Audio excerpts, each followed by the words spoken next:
Naomi, there's a question in here maybe you can help us with. It says, can the county repeal the requirements to self-identify upon request? And this person is saying that it seems to create a hostile situation for people who are not committing any violence. Can you respond to that? Yeah, sometime before this PPG was set up, I did look at the most common reasons people with a mental illness were arrested.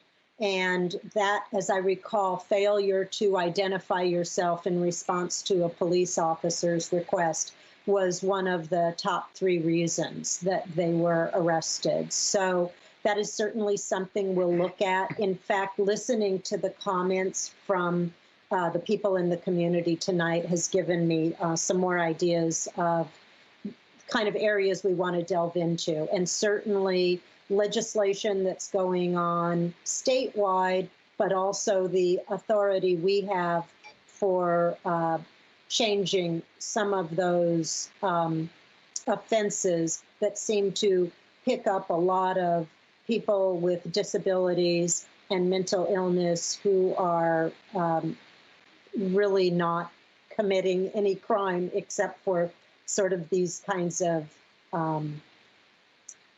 cases, like failing to identify self, maybe because they don't have ID documents or they aren't well.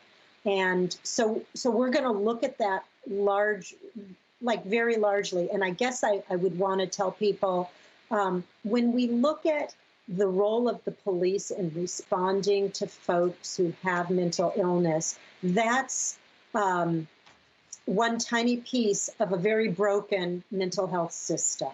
And part of the problem is attributed to all these different systems: hospitals, community mental health, private mental health providers, schools, police, criminal justice system are working, if they're working to help these people at all, they're working at odds with each other. And as one of the questioners mentioned, it looked like a lot of vulnerable people are going to fall through the cracks here.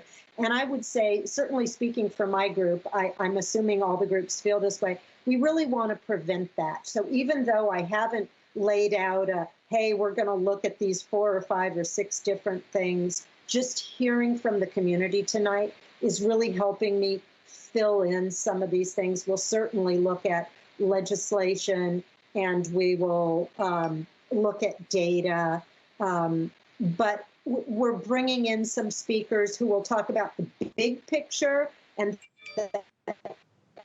police or Jamal part of it, and how can we better respond to incidents. Some of it is identifying people with mental illnesses very early. Don't wait for them to get into crisis. How do we do that?